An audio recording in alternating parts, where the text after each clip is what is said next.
आप देख रहे हैं नंबर 1 प्रोग्राम जनता मांगे जवाब। नमस्कार, स्वराज एक्सप्रेस के खास प्रोग्राम जनता मांगे जवाब में आपका स्वागत है। मैं हूं एसपी त्रिपाठी। छत्तीसगढ़ में कोरोना वायरस के अब हर दिन हो रहे जोरदार विस्फोट से हालात बिगड़ने लगे हैं। पहले जहां प्रतिदिन मरीजों की संख्या 2 या 2,500 के करीब रहती थी, वो अब 3,000 को भी पार कर 3,500 के करीब जा पहुंची।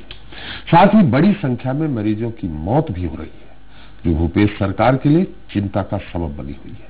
हालांकि कोरोना के इलाज के लिए सरकार ने व्यवस्थाएं कर रखी है, लेकिन जिस रफ्तार से संक्रमितों की संख्या बढ़ रही है, उससे हर व्यवस्था चरमराती नजर आ रही है। इधर कोरोना के भीषण काल में निजी अस्पताल मनमानी करने से भी बाज नहीं आ रहे। यही कोरोना मरीजों को लेकर भेदभाव भी किया जा रहा है।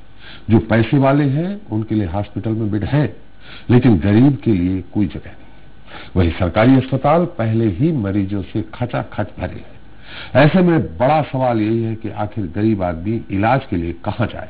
आज इसका जवाब जानने की हम कोशिश करेंगे। साथ ही आपको ले चलेंगे मध्य प्रदेश, जहां प्रधानमंत्री नरेंद्र मोदी के जन्मदिन को लेकर जोर आजमाइश जोरों पर है।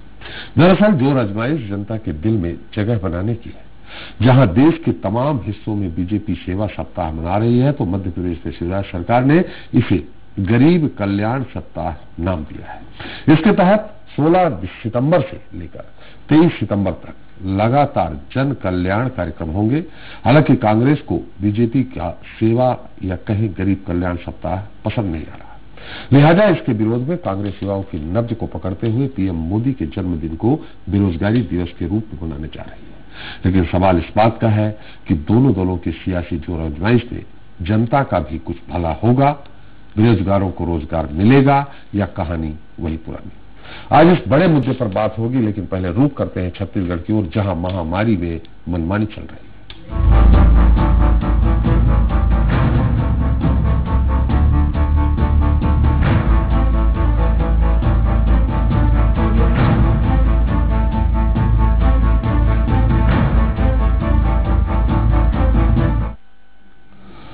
तो छत्तीसगढ़ में कोरोना को लेकर रोज एक नया रिकॉर्ड बन रहा है।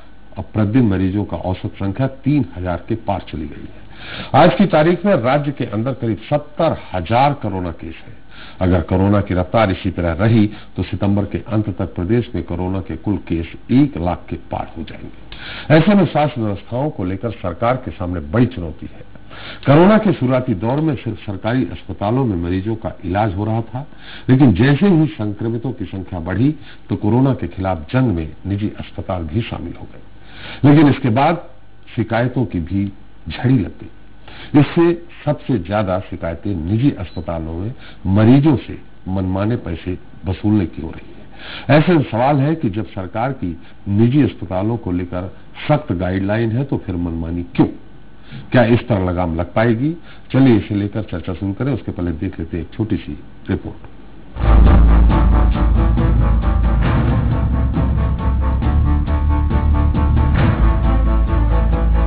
कोरोना से छत्तीसगढ़ का हाल बेहाल है। प्रदेश में कुल केस 70,000 के पार चले गए हैं। इसमें तकरीबन 36,000 सक्रिय मामले हैं, जिनका अलग अलग अस्पतालों में इलाज चल रहा है। वहीं अब तक करीब 600 लोग दम तोड़ चुके हैं। प्रदेश में बीते 2 दिन में लगभग 7,000 लोग कोरोना की चपेट में आए हैं। आंकड़े बता रहे हैं कि हालात बिल्कुल भी ठीक नहीं है।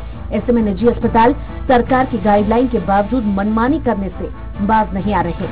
बता दें कि भूपेश सरकार ने कोरोना के इलाज की दर तय करते हुए निजी अस्पतालों को 3 श्रेणियों में बांटा है, ए, बी और सी।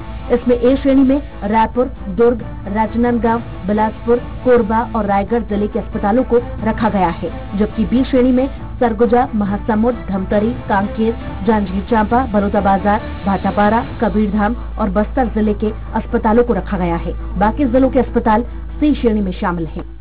इनको जो है छत्तीसगढ़ शासन के द्वारा जारी उपचार का प्रोटोकॉल, आईसीएमआर का जो प्रोटोकॉल है उसका पालन किया जाना है।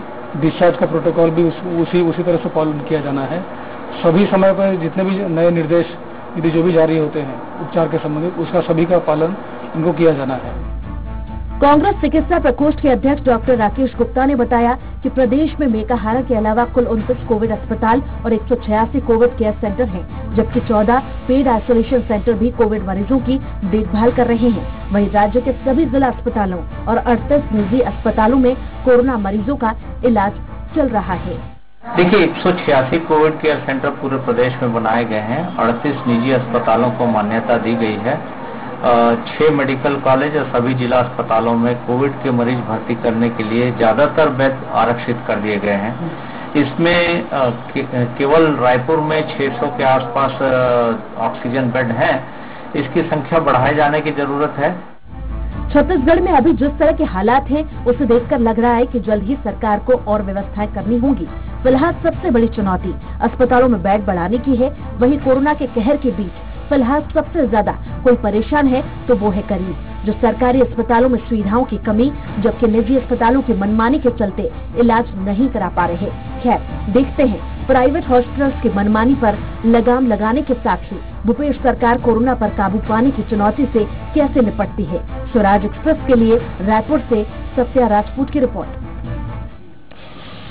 तो महामारी में मनमानी, इस मुद्दे पर चर्चा करने के लिए हमारे साथ रायपुर जुड़ गए हैं कांग्रेस नेता हैं डॉक्टर राकेश गुप्ता जी हैं, बीजेपी प्रवक्ता श्रीचंद सुंदरानी जी हैं। आप दोनों लोगों का बहुत स्वागत है हमारे इस खास कार्यक्रम में। हमारे साथ IMA के अध्यक्ष हैं डॉक्टर अनिल जैन जी हैं। जैन साहब, आपका भी स्वागत है। और भोपाल स्टूडियो में मौजूद है वरिष्ठ पत्रकार सतीश समाधिया जी। समाधिया जी, आपका भी स्वागत है। पहले सुंदरानी जी, क्या बात है, आज कुछ ज्यादा ही मास्क लगाए हुए हैं? नहीं, मैं मास्क तो अभी रेगुलर लगा रहा हूँ त्रिपाठी जी। अब घर में है, घर में बैठे हैं तो वहाँ तो और कोई है नहीं, आप अकेले ही हैं, तो थोड़ा आवाज अच्छी आएगी, नीचे कर लेंगे तो। एक आदत हो गई है भाई साहब। जी जी जी जी जी। नहीं, आप लोग बिल्कुल अनुशासनबद्ध पार्टी के सदस्य हैं। आप लोगों को जो गाइडलाइन मिली है उसका पालन तो करेंगे ही, इसमें कोई दो राय नहीं। लगातार हम अपने नेताओं को खोते जा रहे हैं। जी, चलिए, राकेश जी भी है हमारे साथ, तो खुद डॉक्टर है। लेकिन पहले हम IMA के जो अध्यक्ष हैं उनसे बात कर लेते हैं। जैन साहब, जिस तरह से छत्तीसगढ़ में, मैं बता दूं मध्य प्रदेश में भी 21,000 करीब एक्टिव केस हैं, 22,000, जबकि जनसंख्या के हिसाब से छत्तीसगढ़ मध्य प्रदेश से बहुत नीचे है। ऐसी स्थिति में वहां अभी करीब 38,000 एक्टिव केस हो गए हैं। 70,000 के लगभग कोरोना संक्रमित हुए हैं। ये संख्या, क्या आपको अनुमान क्या लगता है कि और बढ़ेगी? और बढ़ेगी तो क्या छत्तीसगढ़ में प्राइवेट अस्पताल ही सही, क्या व्यवस्था है मरीजों के एडमिट होने की?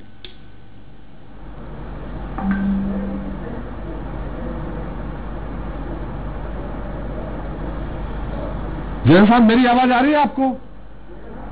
आवाज नहीं आ रही। हाँ, अभी आ रही है जी। जैन साहब, मैंने आप सवाल किया कि मध्य प्रदेश की आबादी जो है, छत्तीसगढ़ की आबादी का आकलन करें तो मध्य प्रदेश बहुत आगे है। उसके बाद भी यहाँ अभी लगभग, यहाँ भी बढ़ रहे हैं, 22,000 के लगभग एक्टिव केस है। छत्तीसगढ़ में 38,000 के लगभग एक्टिव केस हो चुके हैं। ऐसी स्थिति में जो आकलन है वो आपका क्या कहें, सितंबर के अंत तक ये 1 लाख के पार चला जाएगा, एक्टिव केस भी बढ़ेंगे, तो क्या पूरे समूचे छत्तीसगढ़ में सरकारी प्राइवेट अस्पताल सब मिला करके कोरोना मरीजों के लिए एडमिट होने की जगह बचेगी, रहेगी, व्यवस्था बन पाएगी?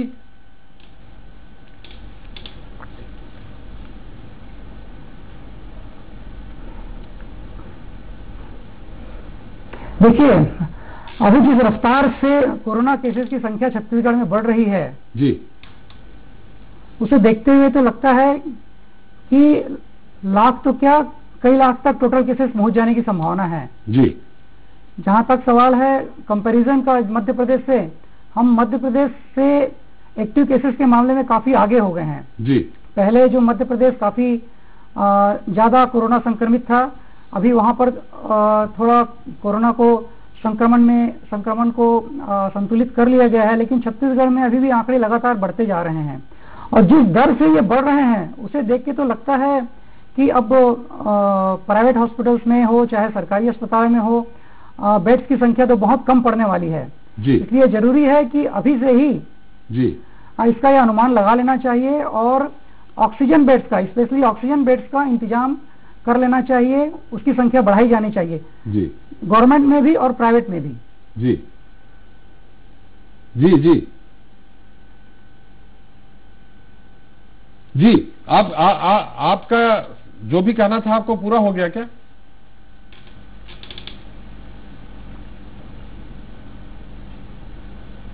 लगता है कहीं तकनीकी खामियां हैं। जी हाँ, देखिए जिस दर से संख्या बढ़ रही है उसमें उसके लिए तो नंबर ऑफ बेड्स ही बढ़ाने की जरूरत है। जी, नंबर ऑफ बेड्स की बढ़ाने की जरूरत है। क्या बाकी पर्याप्त वेंटिलेटर से लेके ऑक्सीजन से लेके अन्य जो उपकरण चाहिए वो है क्या? पीपीई किट है क्या?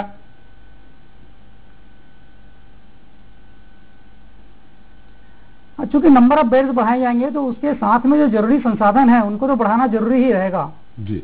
चाहे वो पीपीई किट हो, चाहे ऑक्सीजन सिलेंडर की व्यवस्था हो, चाहे मेडिकल स्टाफ हो, सभी को बढ़ाने की जरूरत है। और प्राइवेट हॉस्पिटल्स को प्राइवेट सेटअप से ज्यादा सरकार को सहयोग लेने की जरूरत है। जी, चलिए राकेश जी, हम आपके पहले सुंदरानी जी के अलावा नए कोविड सेंटर्स बनाए जाने चाहिए। जी, राकेश जी, सुंदरानी जी से सवाल ले लेते हैं। सवालों में ही आरोप भी आएंगे, आप समझ रहे हैं। सत्ता पक्ष से आप खुद चिकित्सक भी हैं तो उत्तर बेहतर देंगे। सुंदरानी जी, सब छत्तीसगढ़ में बढ़िया चल रहा है। वुहान से भूपेश जी नहीं लेके आए हैं कोरोना, ये छत्तीसगढ़ की जनता में ही आपस में फैला है। ये महामारी है, इसमें सबको मिलकर लड़ना है। अब ऐसी स्थिति में छत्तीसगढ़ सब संतुलित है कि नहीं? मैं कहीं नहीं कहता कि भूपेश जी ने ये कोरोना छत्तीसगढ़ में लाया है जी। और राकेश भाई मेरे बहुत अच्छे मित्र हैं, मेरे छोटे भाई हैं, बहुत अच्छे प्रवक्ता हैं और निष्पक्ष बात करने वाले हैं जी। और ऐसे प्रवक्ता के सामने बैठकर मैं बहुत राजनीति नहीं करना चाहता जी। निश्चित रूप से छत्तीसगढ़ की भयावह स्थिति है, चाहे कारण जो भी हो। कह रहे हैं कारणों की गहराई में अगर हम आज जाएंगे तो हम उस रिजल्ट पे नहीं पहुंच पाएंगे जिस रिजल्ट पे हम पहुंचना चाहते हैं। हम छत्तीसगढ़ के लोगों को बचाना चाहते हैं, छत्तीसगढ़ से कोरोना महामारी को वैसे ही पूरी तरह से मुक्त करना चाहते हैं जो स्थिति मई में थी छत्तीसगढ़ में जी। निश्चित रूप से हम मध्य प्रदेश से बदतर स्थिति में आ गए। पंजाब में कांग्रेस की सरकार है, वहां पंजाब की स्थिति से भी हम बदतर स्थिति में आ गए। अगर हम उनकी कमियों पे चर्चा करेंगे, कई दौर उस पर चर्चा हो गई है। आज ये समय कमियों पे चर्चा करने का नहीं। निश्चित रूप से त्रिपाठी जी, आदरणीय राकेश जी मेरे से सहमत होंगे कि आज की स्थिति में, अभी की स्थिति में भी बेड नहीं है। चाहे वो प्राइवेट सेक्टर के अस्पताल की बात करें, सरकारी अस्पताल की बात करें, कई लोग कितने भी पैसे खर्च करने को तैयार है लेकिन उनको बेड नहीं मिल पा रहा है जी। अचानक ऑक्सीजन लेवल डाउन हो जाता है।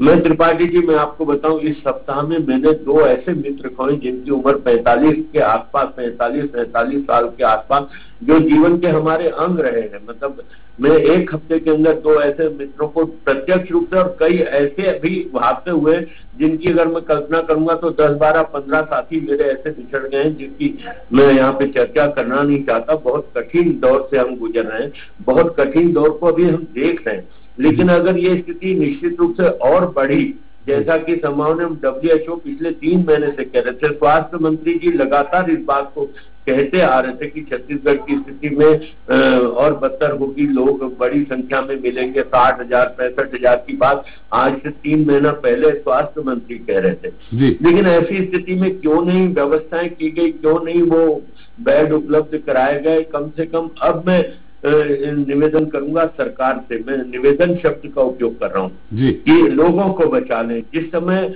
लॉकडाउन करने की जरूरत थी नहीं थी, प्रदेश में भी 15 दिन का लॉकडाउन हुआ, उस वक्त भी 200 लोग मरीज रायपुर की राजधानी में रोज आ रहे थे। आज 1000 से ऊपर के रोज मरीज मिल रहे हैं, 3500, 3500, 4000 प्रतिदिन का आंकड़ा हो गया है। मध्य प्रदेश हमारी जनसंख्या के दृष्टि से 3 गुना है, पंजाब हमारी जनसंख्या से ज्यादा है, लेकिन हम उनसे आगे निकलते जा रहे हैं। हमारा डेथ रेशो बढ़ गया है, हमारा रिकवरी रेट बहुत कम हुआ है। तो हम इसको कैसे संभाले? सरकार को सारी राजनीति छोड़कर, सारी मुद्दों को छोड़कर एक सूत्रीय कार्यक्रम में सरकार के सारे मंत्रियों को, सारे प्रशासन के अमले को इसमें लगना चाहिए ताकि लोगों को कोरोना से बचाया जाए। राजनीति करने का बहुत बड़ा लंबा अवसर हम सभी को मिलेगा, तो ये समय लोगों को बचाने का है। त्रिपाठी जी, मैं तो भाई राकेश के माध्यम से, आदरणीय मुख्यमंत्री भूपेश बघेल जी से, आपके चैनल के माध्यम से पूरी सरकार से कहना चाहूंगा कि ये अव्यवस्थाओं को दूर करके बेड कैसे बढ़ाए जाए। आज कोई बड़े से बड़ा कांग्रेस का नेता ये दावा नहीं कर सकता कि अगर रात्रि में 10 बेड की आवश्यकता पड़ेगी तो 10 बेड आसानी से मिल जाएंगे या 2 बेड भी आसानी से मिल जाएंगे। मुझे नहीं लगता, मैं कोई जी, आज का सब्जेक्ट जो है वो आप भूल गए लगता है। जी, आज का जो सब्जेक्ट है वो सब्जेक्ट है कि महामारी में मनमानी, यानी आपके यहाँ से ही मैंने बीजेपी के नेताओं से हमको इनपुट मिला, इस बात का इनपुट था कि निजी अस्पताल जो है मनमानी पैसा वसूल रहे हैं। वहाँ वो तो हमने एक मिनट, जो गरीब हैं उनको मना कर दिया जा रहा है कि बेड नहीं है, चले जाइए। जो पैसे वाले दे सकते हैं पैसा, उनके लिए बेड खाली हैं। कई निजी अस्पताल जो कोविड चिकित्सालय बनाए गए हैं वहां बेड खाली है। ये आपके यहाँ से इनपुट मिला है। उस मुद्दे पे आपने कुछ कहा नहीं है, जो गरीब जनता के लिए भी तो कुछ चाहिए। जी, मैंने कहा ना कि न प्राइवेट सेक्टर के अस्पताल में कोई बेड मिल रहा है, पैसा खर्चा करने के बाद नहीं मिल रहा है, गरीबों को बेड नहीं मिल रहा। मैंने पहले कहा सरकारी अस्पतालों में एक बेड नहीं है, गरीब तो इलाज नहीं करा पा रहा है और मध्यम वर्गीय लोग भी सिर्फ इसलिए जांच नहीं करा रहे हैं कि आखिर वो जाएंगे कहाँ जी। वो आज की स्थिति में अनेक लोग घर में आइसोलेट होकर अपना इलाज करा रहे हैं, लेकिन कभी भी अचानक उनका ऑक्सीजन लेवल कम हो जाता है तो उनके सामने रात को संकट खड़ा हो जाता है। निश्चित रूप से मनमानी हो रही है, इस मनमानी को भी ठीक करने का काम तो सरकार का है, मेरा नहीं है। विपक्ष तो हम सहयोग करने को तैयार बैठा है। भले भूपेश सरकार विपक्ष का साथ न ले, भले भूपेश सरकार विपक्ष को बुला के चर्चा भी न करे, कभी विपक्षी नेताओं से कभी कोविड के मामले में चर्चा भी न करे, लेकिन फिर भी ये छत्तीसगढ़ राज्य हमारा है। हम छत्तीसगढ़ में राजनीति लंबे समय के लिए करते आए, लंबे समय तक करते रहेंगे, लेकिन इस समय में हम ये मानते हैं कि कोविड लड़ाई हमारा प्रथम उद्देश्य होना चाहिए। गरीब न लूटा जाए, मध्यम वर्गीय और अमीर लोगों का भी सुचारू रूप से इलाज हो, इस बात की सुनिश्चित करना चाहिए सरकार को व्यवस्था। राकेश जी से आप पूछ लेते हैं। राकेश जी, जो मुद्दा ये है, मुद्दा इस बात को लेके है, आप चिकित्सक भी हैं, ये सरकार की व्यवस्था करनी चाहिए सरकार को, ये सरकार का ही काम है। सुचन सुंदरानी जी तो अपना पल्ला झाड़ लिया कि मैं विपक्ष में हूँ, आप पक्ष में हैं। ऐसी स्थिति में जो शिकायतें आ रही, सबसे ज्यादा शिकायतें आ रही, आपको मालूम होगा कि हमको बेड नहीं मिल रहा, जबकि बेड खाली है। वहां पैसा लाखों रुपए एक एक मरीजों से वसूला जा रहा है। एक तो रोजगार पिट चुका है, धंधा पिट चुका है, जो सैलरी पेड प्राइवेट संस्थानों में काम कर रहे हैं उनको सैलरी नहीं मिल रही है, उसके बाद निजी अस्पताल अगर इस महामारी में अपना मनमानी पैसा वसूल रहे हैं तो ये तो कंट्रोल करना उसमें सरकार का ही काम है, मानते होंगे, आप चिकित्सक भी हैं। राकेश जी।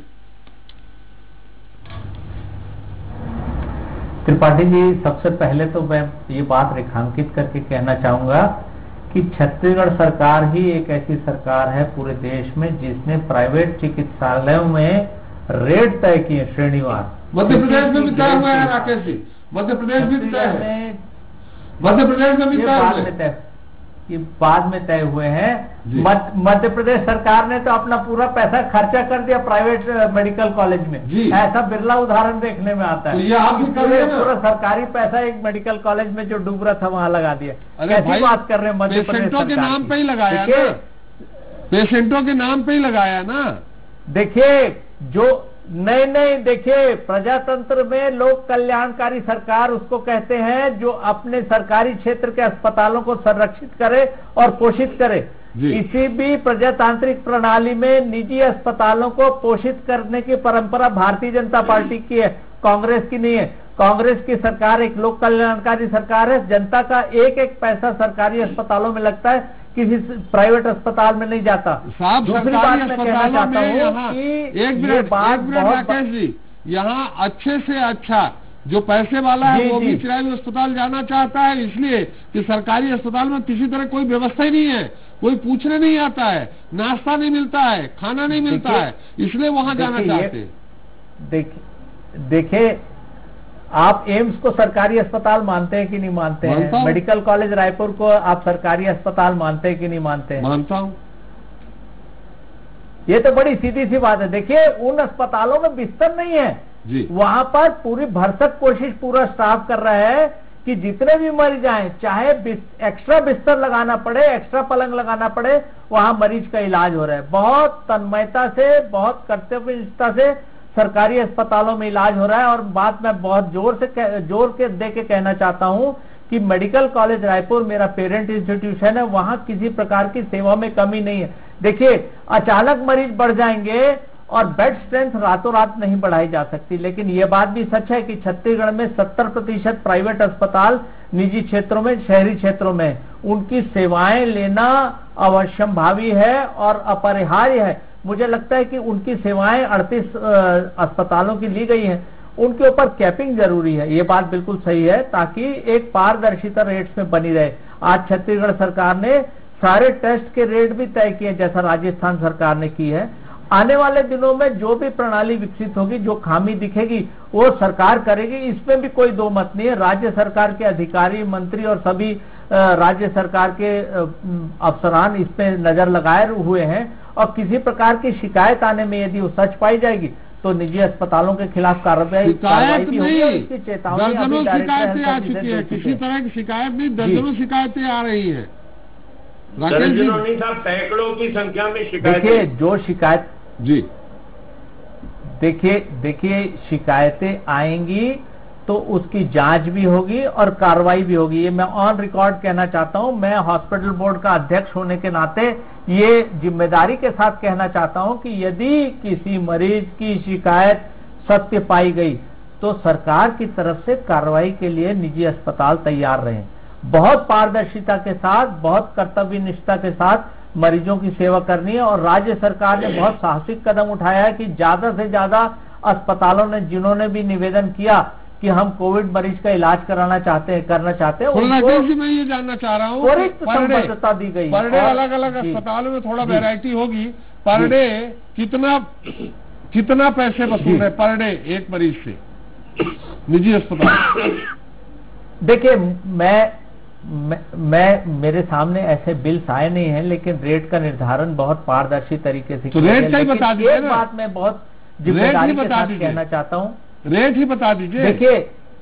देखिए 6200 रुपए से लेके जी 20,000 25,000 तक का, लेकिन इसमें दवा का खर्च शामिल नहीं है। एक बात मैं जिम्मेदारी के साथ कहना चाहता हूँ कि मेडिकल साइंस एक बहुत डायनेमिक साइंस है। मरीज की गंभीरता के हिसाब से डॉक्टर और मरीज के परिवार के बीच समझौते के अनुसार मरीज की जान बचाने के लिए या मरीज के ट्रीटमेंट के लिए बहुत सारे निर्णय दवाओं को लेकर या उसकी कंडीशन को लेकर लेने पड़ते हैं।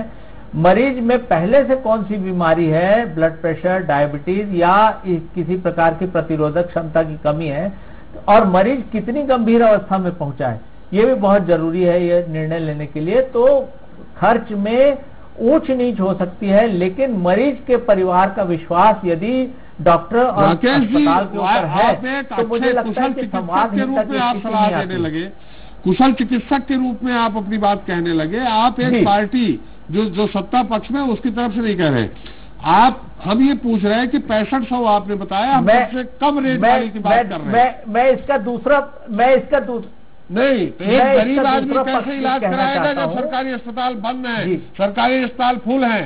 तो आपको भी कुछ, आप सरकारी अस्पताल बंद नहीं है।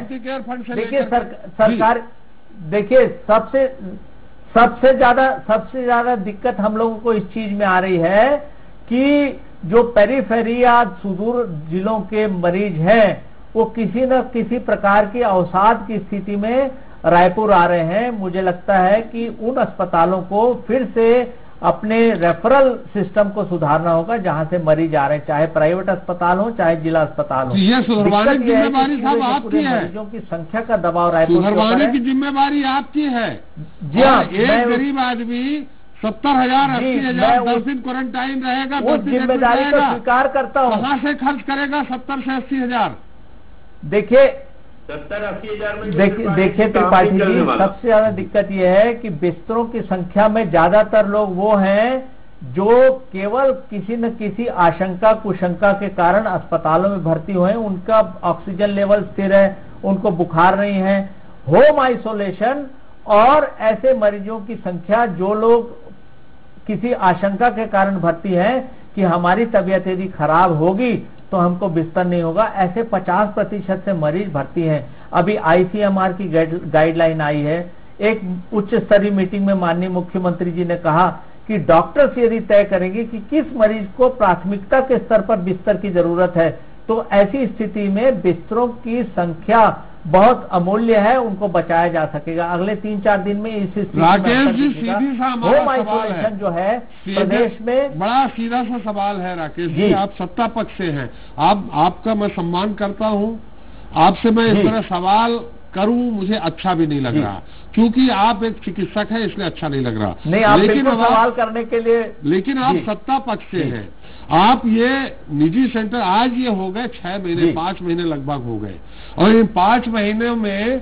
सरकार इतिश्री इस बात को लेके कर ले कि हम प्राइवेट हॉस्पिटल्स को भी मैंने कोविड जो सेंटर है उस तरह बना दिया है, जो मरीज है वहां भर्ती हो सकते हैं, और आपने एक रेट निर्धारित कर दिया, खुद आपने कहा 6,500 से 25 हजार तक। तो आपको एक छत्तीसगढ़ बहुत संपन्न प्रदेश नहीं है, वहां की एवरेज इनकम आप भी जानते होंगे पर व्यक्ति कितनी है। ऐसी स्थिति में सरकार को खुद अस्थायी तौर पे अस्पताल बनाना था, बेड की व्यवस्था करनी थी, ऑक्सीजन सिलेंडर की व्यवस्था करनी थी, वेंटिलेटर ना सही, जो वेंटिलेटर की स्थिति में जा रहा है उसको आप अस्पताल भेज सकते। ये आपकी कहीं ना कहीं अदूरदर्शिता दिखा रही है राकेश जी। देखिए 139 कोविड केयर सेंटर बनाए गए हैं जहां अस्थायी रूप से अस्पताल बने हैं, और वहां पर ऐसी व्यवस्था है कि जरूरी होने पर ऑक्सीजन ऐसे मरीजों को दी जा सकती है, और यही मरीज क्वारंटाइन सेंटर है साहब 128 से पहले एडमिट हो रहे हैं क्या? एडमिट हो रहे हैं ना क्या? ना ना ना ना नहीं नहीं नहीं नहीं नहीं, ऐसे सेंटर हैं, रायपुर में ऐसे सेंटर हैं जहां पर मरीजों को कॉम्प्लिकेशन की संभावना में ऑक्सीजन बेड की व्यवस्था की गई है, और वहां से किसी गंभीर होने की स्थिति में मरीजों को अस्पताल में शिफ्ट कराया जा सकता है। हमारे बहुत सारे सेंटर हैं जहां पर ऑक्सीजन की व्यवस्था की गई है। ये जानकारी 139 सेंटर में है, और संख्या बढ़ाई जा रही है। ये सब सामाजिक भवनों को कन्वर्ट किया जा रहा है जहां समाज के अलग अलग लोग आकर वहां ऑक्सीजन बेड की भी व्यवस्था करेंगे। आज ही जैनम जो माना एयरपोर्ट के पास है उसको कन्वर्ट किया गया है। अग्रसेन धाम ने आगे आकर कहा है कि हम अपने 45 कमरों को कन्वर्ट करेंगे। सिंधु समाज सुंदरानी जी यहाँ बैठे, उन्होंने आगे आकर कहा है कि हम अपने 3 सेंटर्स को 100 बिस्तर में कन्वर्ट करेंगे, जहां 25 से 45 बेड ऐसे होंगे जहां ऑक्सीजन की व्यवस्था सरकार से बहुत सारे निश्चित तौर पे होना चाहिए। लेकिन सुंदरानी जी जैसा राकेश जी कह रहे हैं इसमें कितनी सत्यता है? हमने बात की थी 5 महीने की कि अलग अलग हॉस्पिटल, वो बता रहे कोविड सेंटर जो बनाए गए हैं वहाँ ऑक्सीजन की व्यवस्था है। अगर वहाँ ऑक्सीजन की व्यवस्था है तो फिर आप लोग आरोप क्यों लगा रहे हैं? आदरणीय डॉक्टर राकेश जी जो है वो पेशे से डॉक्टर भी हैं जी, और निश्चित रूप से पार्टी के प्रवक्ता होने के नाते पार्टी का बचाव भी वो करना चाहते हैं जी। लेकिन वास्तविक स्थिति ये है कि सरकार ने जानते बूझते जी, जबकि स्वास्थ्य मंत्री जय बार बार इस बात को आगाह कर रहे थे मई के बाद लगातार स्थिति बिगड़ेगी, 60-65 हजार का दावा तो वो पिछले 3 महीना पहले कर रहे थे जी। अब 70,000 से ऊपर WHO की रिपोर्ट भी जो लगातार छत्तीसगढ़ में चेतावनी दे रही थी, कहीं ना कहीं सरकार ने उस चेतावनियों को अनदेखा किया और बेड की व्यवस्था नहीं की गई। ये तो एम्स का भला हो या डॉक्टर रमन सिंह जी की सरकार ने जो मेडिकल कॉलेज छत्तीसगढ़ में पिछले 15 सालों में बनाए थे, एक मेडिकल कॉलेज होता था और 10 मेडिकल कॉलेज छत्तीसगढ़ में बनाए गए। आज वो या जिला अस्पताल का बड़ी संख्या में विस्तार किया गया, तो मुझे लगता है वो सारे सेंटर काम आ रहे हैं। लेकिन सरकार को अपनी ओर से जो व्यवस्थाएं करनी थी, जितने बेड बनाया उन्होंने तो काम के लिए ही बनाया भाई, काम आएंगे आ रहे हैं काम। लेकिन आज भी सरकार की एक ही चिंता होनी चाहिए कि किसी भी प्रकार से बेड बढ़ाए जाएं, लोगों को ऑक्सीजन उपलब्ध हो जाए, लोगों को राहत की खबर मिले, लोगों को ये लगे कि मैं अगर बीमार पड़ूंगा तो मुझे तत्काल बेड मिल जाएगा। ये अगर आत्मविश्वास निर्मित होगा तो लोग कोविड सेंटर में जाके जांच भी कराएंगे। आज जांच कराने से इसलिए भी डर रहे हैं कि अगर हमें कोविड पॉजिटिव पाया गया तो हमें इलाज कहाँ से मिलेगा? इलाज की स्थिति है नहीं। जी जी, चलिए खैर समय हमारा कम है। अनिल जी एक बार फिर आपके पास आते हैं। अनिल जी, जो इस तरह के आरोप लगाए जा रहे हैं, शिकायतें भी आ रही हैं कि मनमानी पैसा वसूला जा रहा है, गरीब आदमियों को एडमिट नहीं किया जा रहा है, जिनके पास पैसा वही आ रहे हैं, ये इसमें कितनी सच्चाई है और क्या ऐसा होना चाहिए एक पेशे से चिकित्सक होने के बाद?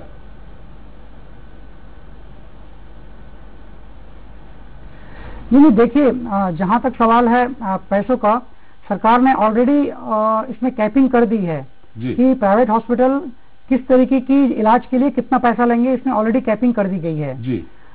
और जहां तक सवाल है एडमिशन का, अब चाहे वो अमीर हो या गरीब हो, उससे डिसाइड नहीं होता कि कौन पेशेंट एडमिट होगा, कौन पेशेंट एडमिट नहीं होगा। ये डिपेंड करता है उसकी स्थिति क्या है, वो एडमिट करने लायक है कि नहीं है, ये सबसे ज्यादा जरूरी है जी। जब ये जब शुरू में जब ये व्यवस्था थी कि कोई भी प्राइवेट अस्पताल अपने हिसाब से पैसे ले सकता है, तब हाँ हो सकता है उस समय थोड़ा पैसा ज्यादा लग रहा हो, लेकिन अभी की जो स्थिति है, सरकार ने ऑलरेडी कैपिंग कर दी है, तो अब ये नहीं कहा जा सकता कि ये चार्जेस ज्यादा हैं।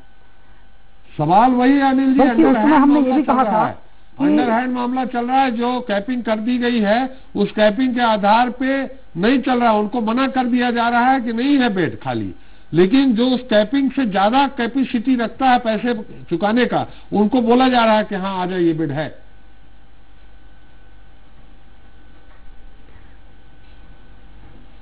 जी मुझे नहीं लगता कि ऐसा कुछ हो रहा है, लेकिन एक बात जरूर है कि कोरोना के जो मरीज रहते हैं, अलग अलग मरीज अलग अलग तरीके से रिस्पॉन्ड कर सकते हैं जी। इसलिए दवाइयां किस मरीज में कितनी लगेंगी पहले से बता पाना मुश्किल है जी। किसी मरीज को कम दवा लगती है, किसी मरीज को ज्यादा दवा लगती है, तो जिसको ज्यादा दवा लगती है उससे ज्यादा पैसे लगते हैं। दवा तो कुछ है ही नहीं है, जो बेड चार्जेस हैं, चाहे आईसीयू के हों, ऑक्सीजन और वेंटिलेटर ही है खर्चीला जो है, बाकी दवा पैरासीटामॉल से लेकर 2-4 दवाएं हैं, हालांकि मुझे ये कहने का अधिकार नहीं है, दवाएं हैं ही नहीं तो क्या है जी। नहीं ऐसी बात नहीं है, बहुत सारी दवाइयां हैं जो मरीज थोड़े से सीरियस होते हैं या मॉडरेट स्थिति में होते हैं या सीवियर स्थिति में होते हैं, उनको महंगे इंजेक्शन लगाने की जरूरत पड़ती है, कभी कभी प्लाज्मा थेरेपी भी देने की जरूरत पड़ती है। वैसी स्थिति में फिर जो खर्च है वो अलग अलग मरीजों में अलग अलग हो जाता है जी। सिर्फ पैरासीटामॉल देने वाली बात नहीं है जी जी जी जी। लगता सतीश जी से अब हमारा समय आ गया है सतीश जी से इस पूरे मुद्दे पे टिप्पणी लेने के। सतीश जी, आपने पूरी बहस सुनी है और जो स्थिति है, खासकर ये आप भी मानते होंगे कि जो बड़े बड़े 3 स्टार होटल टाइप के जो हॉस्पिटल हैं, वहां घुसने में ही गरीब आदमी रहता है और कोरोना एडमिट होना ही है। सरकारी अस्पताल में जगह नहीं है, क्वारंटाइन सेंटर में जाता है वहां जगह नहीं है। अब ऐसी स्थिति में वहां की पब्लिक की क्या, जो कोरोना पेशेंट है उनकी क्या स्थिति है? 16, 17, 17, 18। त्रिपाठी जी, पहली बात तो मेरा नाम सतीश नहीं अतुल समाधिया है जी। एक संशोधन छोटा सा है जी। देखिए, मेरा इस समय इस मामले में सिर्फ एक ही बात कहना है कि हम लोगों को ये मौका नहीं मिला था कि हम स्वतंत्रता संग्राम में भाग ले सकें जी। आज एक पूरे देश में बल्कि पूरे विश्व में एक बड़ी विपदा आई है और हमें उसी तरह से लड़ना चाहिए इससे जी, जिस तरह से हमारे पूर्वज स्वतंत्रता संग्राम में लड़े थे जी। चाहे वो राजनीतिक पार्टियां हों चाहे डॉक्टर्स हों। आज समय है जब डॉक्टर्स ये निर्णय लें, जैसे कई स्कूलों ने अपने पेरेंट्स को जो है बच्चों की फीस माफ कर दी है जी। ऐसे डॉक्टर्स को भी आगे आना चाहिए, खासतौर से जो संपन्न हॉस्पिटल हैं जो जिनकी आप 3 स्टार 5 स्टार की बात कर रहे हैं, उन हॉस्पिटल्स को आगे आना चाहिए कि हम मरीजों का इलाज फ्री में करेंगे या बहुत कम दरों में करेंगे, क्योंकि ये आपकी 2-4 महीने 6 महीने की बात और है। उसके बाद एक सैचुरेशन पॉइंट आएगा, कहीं ना कहीं ये चीज खत्म होगी, समय आएगा हम वापस से पुराने रास्ते पर आएंगे और हम फिर वापस से आगे बढ़ेंगे। आज जीडीपी कहीं भी पहुंची हो, लेकिन हम हिंदुस्तानियों की ये एक बात है कि हम विपरीत परिस्थितियों में भी आगे बढ़ने की क्षमता रखते हैं। हम भूखे रहकर, पेट पे कपड़ा बांध करके भी हम भूखे रह करके जीने की का हौसला रखते हैं। तो उस हौसले के साथ हमें आगे बढ़ना है, लेकिन वहां हमें हमारी नीयत पर अंकुश रखना है।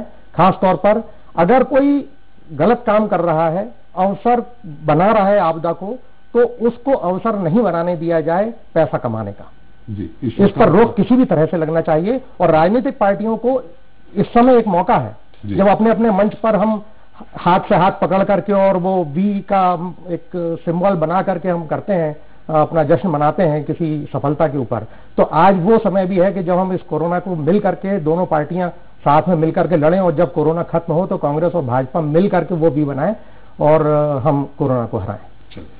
चलिए राकेश जी, समय कम है, आपसे और बात करनी थी बहुत सारी, लेकिन अब समय कम है। कोरोना पे तो हम लोग आपस में मिलते रहेंगे, बात होती रहेगी। बहुत बहुत धन्यवाद राकेश जी आपका, सुंदरानी जी आपका, अनिल जी आपका। सुंदरानी जी, आप खांस रहे, थोड़ा दिखवा लीजिए, टेस्ट कराया नहीं कराया? नहीं, चेक करा लिया हूँ भाई साहब। चलिए चलिए, ठीक है। सीटी स्कैन भी करा लिया हूँ भाई साहब। जी जी, चलिए, धन्यवाद आपका हमारे साथ चर्चा में शरीक होने के लिए। तो कोरोना के खिलाफ जंग में छत्तीसगढ़ की भूपेश सरकार ने जो व्यवस्थाएं की हैं वो अब पर्याप्त नजर नहीं आ रही हैं। आज की तारीख में प्रदेश के उन जिलों में बिस्तरों की संख्या बढ़ाने की जरूरत है जहां रोजाना वायरस का विस्फोट हो रहा है। हालांकि कुछ जिलों में मरीज कम होने पर अस्पतालों में बेड खाली भी है, लेकिन जहां संक्रमितों की भरमार है वहां सरकारी अस्पतालों के हाउसफुल होने के बाद प्राइवेट हॉस्पिटल्स मरीजों के मनमाना इलाज का पैसा वसूल रहे हैं। वहीं जो गरीब है वो बेचारा अस्पतालों में भर्ती होने के लिए एक से दूसरे अस्पताल के चक्कर काट रहा है। जरूरी है कि सरकार इस ओर ध्यान देकर मनमानी करने वाले अस्पतालों पर लगाम कसे।